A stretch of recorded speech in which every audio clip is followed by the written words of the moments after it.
The hardest part about being poor isn't what most people think. It's not just about not having enough money. The real soul-crushing truth about poverty is the lack of choices. When you're poor, every day feels like you're just reacting to life instead of living it. Your most valuable currency isn't money. It's time, and you never ever have enough of it. Imagine your life as a constant sprint.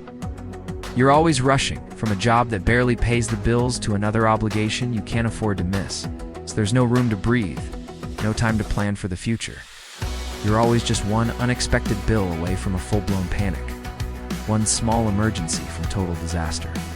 This isn't just about financial stress. It's a deep, relentless anxiety that follows you everywhere. It's there when you wake up. It follows you to work. It sits with you at the dinner table.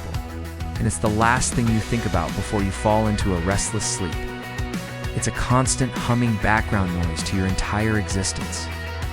And every single decision, no matter how small, feels like a high-stakes gamble. Do you pay the rent this month? Or do you fix the car you need to get to work? Do you take a day off to recover from a sickness, knowing that the lost wages could mean you can't afford groceries? Or do you push through the pain, risking your health because you simply can't afford not to? Do you spend that extra $20 on healthier food for your kids? Or do you use it to keep the electricity on for another week? These aren't just hypotheticals. They're the daily, agonizing choices that millions of people are forced to make.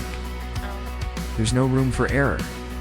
A small mistake, a moment of bad luck that a wealthier person could easily absorb, can send your entire world into a tailspin. This is the reality of poverty that so often goes unseen and unspoken. It's a reality that's easy to misunderstand from the outside.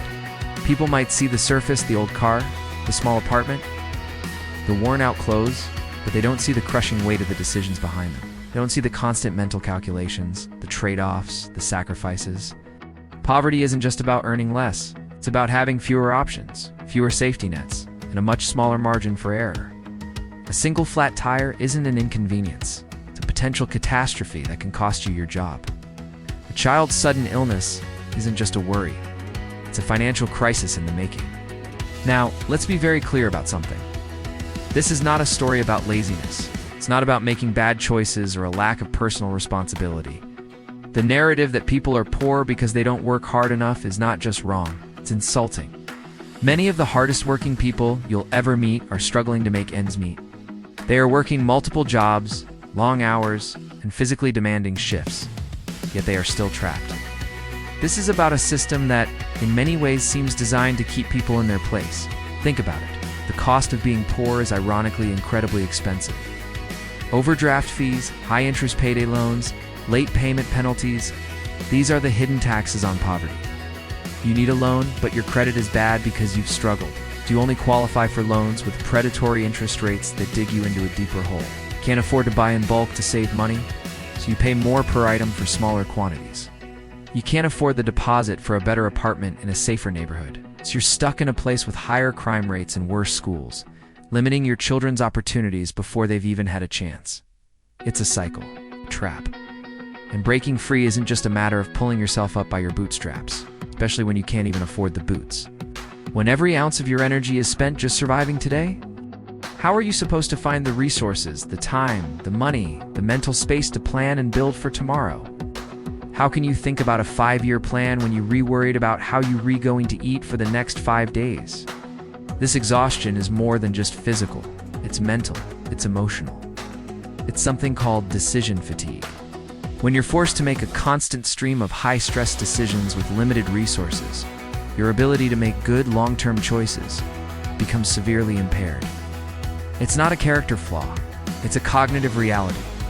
The purpose of this conversation isn't to assign blame or to make people feel guilty.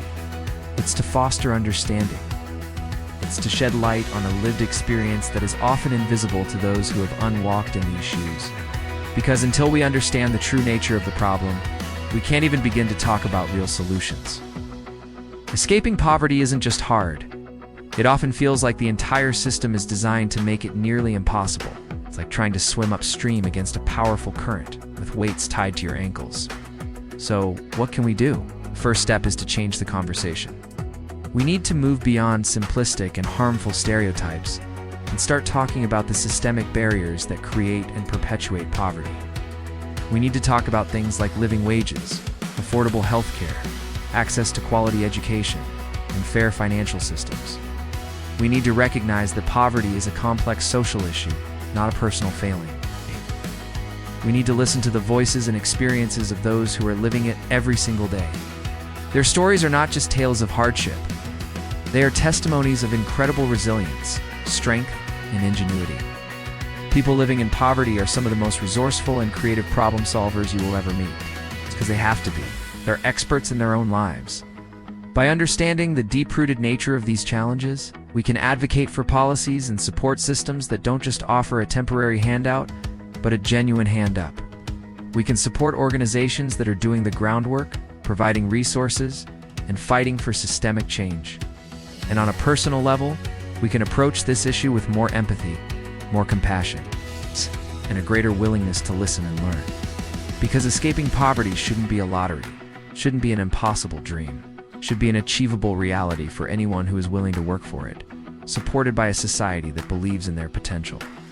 The lack of money is just the symptom. The disease is a lack of opportunity, a lack of support, and a profound lack of choice.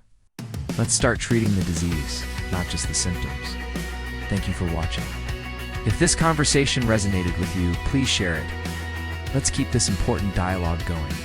Subscribe for more content that dives deep into the issues that matter.